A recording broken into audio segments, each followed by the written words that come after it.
Hello guys, आज म तपाईहरुलाई भिडियोमा देखाएको जसरी म्यानुअली 1 बाइ 1 फोल्डरहरु क्रिएट नगरेर एउटा एक्सेलको सिम्पल ट्रिक्सको प्रयोग गरेर थाउजन्ड्स अफ फोल्डरहरु एउटै क्लिकमा कसरी जेनेरेट गर्ने, कसरी बनाउने त्यो सिकाउन गइरहेको छु।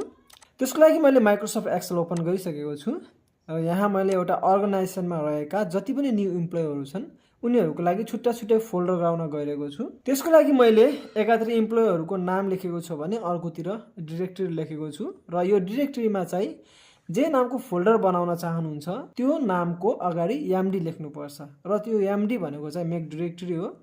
जस्तो कि मैले हरि शर्माको फोल्डरको लागि एमडी हरि अंडरस्कोर शर्मा लेखेर इन्टर प्रेस गरे। इन्टर प्रेस गरिसकेपछि कन्ट्रोल ई दबाउनु होला। अब जति पनि डाइरेक्टरीमा एमडी अनि फोल्डर नेम देखाएको छ सबैलाई देखाए जसरी कपी गर्नु होला अनि किबोर्डमा विन्डोज की अनि आर प्रेस गरेर नोटप्याड टाइप गर्नु होला अनि इन्टर प्रेस गर्नु होला। अब यहाँ नोटप्याड ओपन भइसकेको छ।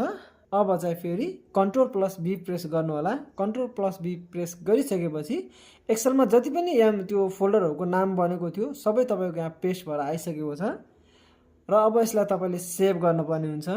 सेभ गर्दा चाहिँ हजुरले तपाईको फोल्डर कहाँ बनाउन चाहनुहुन्छ, कुन लोकेसनमा त्यो लोकेसन दिन पर्ने हुन्छ र लोकेसन सिलेक्ट गरिसकेपछि अनि एउटा मेन इम्पोर्टेन्ट कुरा भनेको चाहिँ त्यो फाइल सेभ गर्दा चाहिँ लास्टमा डट ब्याट लेख्न पर्ने हुन्छ र यति गरिसकेपछि तपाईले त्यो फाइललाई सेभ गर्नु होला।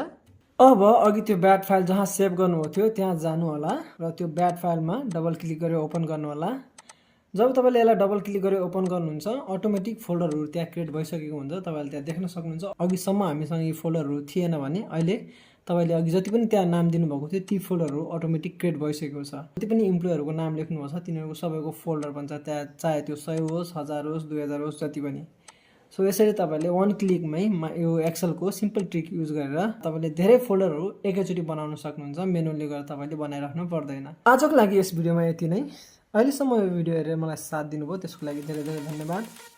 फेरि पनि नयाँ टिप्स ट्रिक्स र ट्युटोरियल्सहरु लिएर हजुरहरुको सामु आउने छु। हामीसँग जोडिएर रहनु होला।